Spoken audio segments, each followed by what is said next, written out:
The Nigerian Senate will consider the country's 10.8 trillion naira amended budgets today. Now, this comes as the National Bureau of Statistics stated that the declines in imports and exports dragged Nigeria's merchandise trade in the first quarter of the year, even as imports surpassed exports.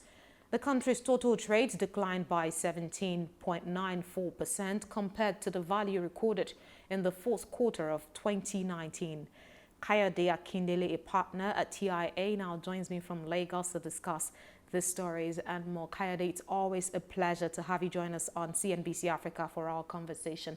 Now, a couple of things are very significant when we look at Nigeria's revised budget awaiting the upper chamber's approval today. First is an upwardly adjusted budget oil benchmark raised up by some $3 to $28 per barrel. And then we have the fact that the budget features an additional 300 billion naira. What do you make of the revision? I don't think it should have been revised. I think the oil prices market is still volatile. They've seen the upward trend, but we're seeing the downward trend as well, as demand hasn't really met and stockpiles are still high. I think keeping at $25 as the government initially proposed is very prudent and conservative and what's required going forward. If there's any incremental increase in the oil price, I think that should be used to reduce the debt that's taken on. But I don't think moving it to $28 at this point in time where the oil price is still quite volatile is the best move. So, Kayode, clearly we agree that based off the fact that oil is more volatile than ever, we both agree that this appears to be a risky move by Nigeria's parliament. But I'm wondering, I'd give anything to be a fly on the wall in their indoor deliberations. What might inform the taking of such risks at this time?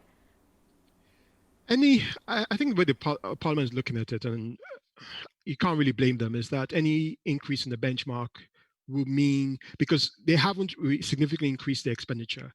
They increased this slightly, but not by that much. So any increase in the benchmark oil price means that there'll be less borrowing from the Nigerian government officially. But I think if you keep the benchmark as it is, any incremental revenue from a higher oil price than the benchmark, I think if the federal government commits to use that to reduce borrowing, I think that solves that problem just as well. And I think it's just more prudent. I think if we keep the oil price at 25 and in the benchmark, then we can actually plan properly for 2020.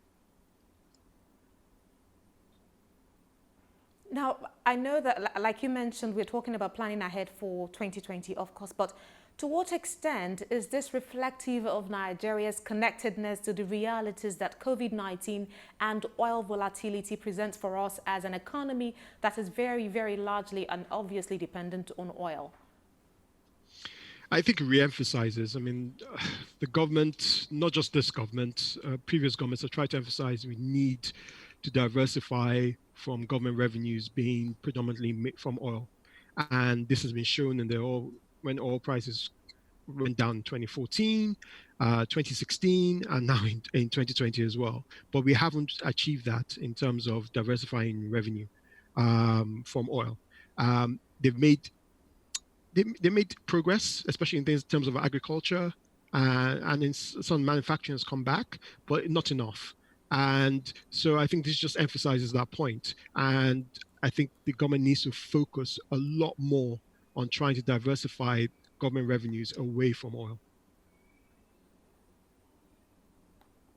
So I'm looking at Moody's latest report, which says lower for longer oil prices will intensify credit pressures for oil exporting sovereigns.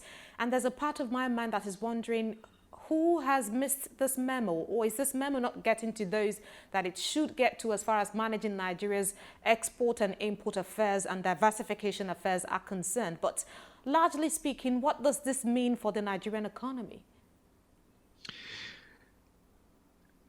The government has two choices when you have low oil prices and they haven't diversified government revenues. You either reduce expenditure or you borrow more. And the government has taken the choice to actually borrow more, which you can't really blame them, because in this sort of downturn, the government really needs to stimulate the economy. And that's what they're trying to do.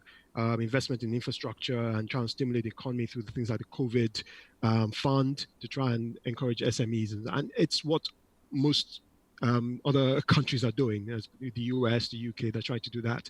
So it does, that is a given. But I think also government has to look at reducing expenditure. We have to look at our expenses, government expenses, and where there's fat in the system, and how to reduce that in an appropriate way to reflect government finances. We can't just keep on borrowing.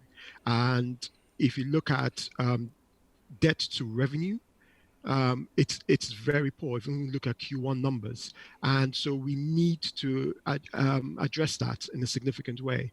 And there were reports of reforms, like the RSIA report being coming into effect and various other things to try and cut expenditure, but we are not really seeing that apart from the early talk about it. Now, Kayode, I'm looking at the latest figures from Nigeria's Q1 2020 merchandise trade. What do figures from that report tell us, essentially? I think essentially there's been a downturn in Q1, which was expected, especially when you look at February and March, which was kind of expected. But there's some key things in that report that could be encouraging. One was agricultural exports. Agricultural exports went up significantly. It was admittedly from a low base, but went up significantly. And if you look at imports, most areas of imports were down from Q4 2019, apart from agriculture and raw materials, which is what CBN and governments are trying to encourage, in the sense that, look, let's import less manufactured goods, import more raw materials, and to do more manufacturing locally. Now we're going to see that in an upturn in manufacturing sector.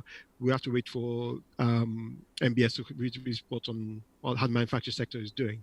So there seems to be that kind of change. But I think the key thing is that if you look at the biggest imports, is still oil products, petroleum. We're still importing too much petroleum, given the fact that we should have refineries that work, wait for Dangote refining to come on stream, and that's the big aspect of imports. And if you look at the exports, it's mainly oil as well. So we need to diversify that aspect of government revenue.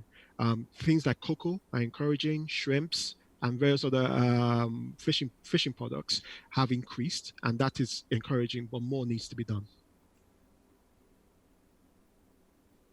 So Kayode, looking at the Q1 20 merchandise report, I'm still staying on that. Total trade declined compared to the last quarter of 2019. You already highlighted that. But interestingly, exports declined as well. And what's intriguing for me is that imports rose. Now, I'm wondering, what was Nigeria importing in Q1 2020 despite the CBN's policies, which were largely reported to have been designed to discourage imports of goods that could be locally manufactured within the country? Why did we see the rise in imports? If you look at the MBS numbers, a lot of the rise is to do with petroleum products. That's a significant part of the rise. There was a rise in agricultural products as well, which are a lot of the inputs for agri-processing in Nigeria.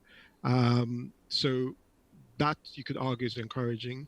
But I think there's just a general decline because as a lot of companies with lockdown and started slowing down, there various different types of imports they were trying to bring in, they started slowing down in March. And I think we're going to see that in Q2.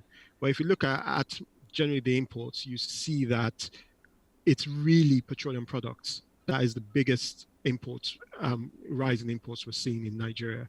And that needs to be addressed. So talking about macro indicators that we need to focus on and address at this time, inflation comes to mind, especially given the fact that we await figures over the next few days from the Nigeria Bureau of Statistics. With April inflation hitting 12.34%, what are your projections for the next figures we're waiting for?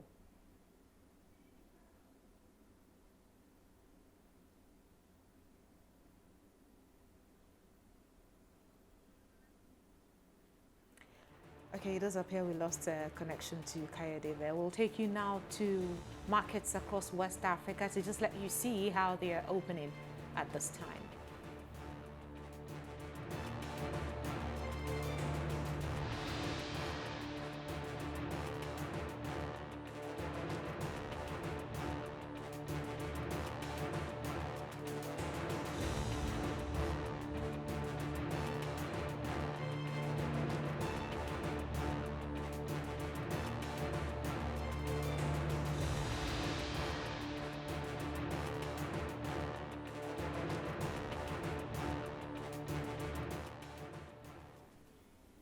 So, Kayode, we saw Nigeria's April inflation hit 12.34%. As we wait the next figures from the NBS over the next few days to come, what are your projections for Nigeria's inflation figures?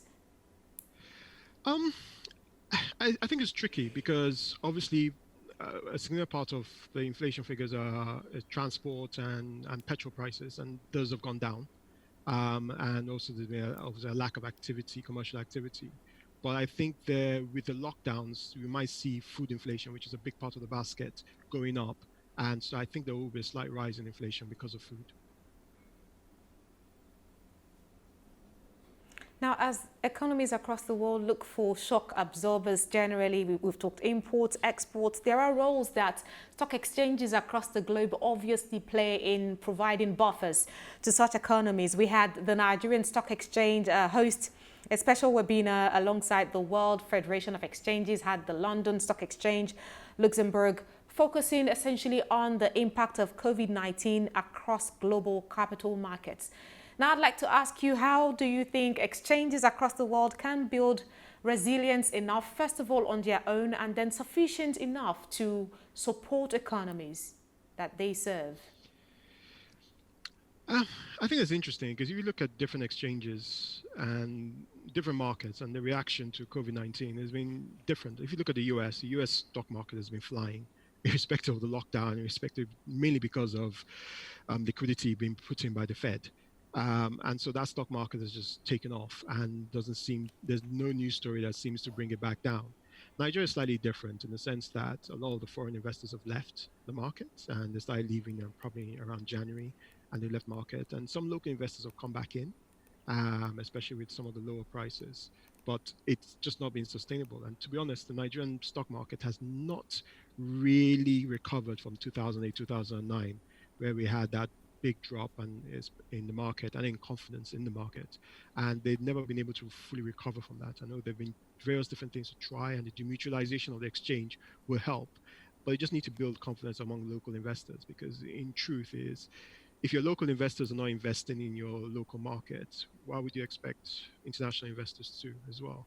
And I think there's a lot of work that needs to be done there in that sense to encourage one and local, especially retail investors to come back into the market in a big way, but two, also to increase confidence in the market and encourage companies that it makes sense for them to come to the market in terms of capital raising. Because a lot of companies don't see the stock market as Nigerian stock market as an effective way for capital raising. They tend to now move towards fixed income and loans, but the stock market, as was shown in the 2006 to 2008 period, can be very effective in mobilizing capital for companies, and we need to get back to that level where companies see as a viable option in raising capital.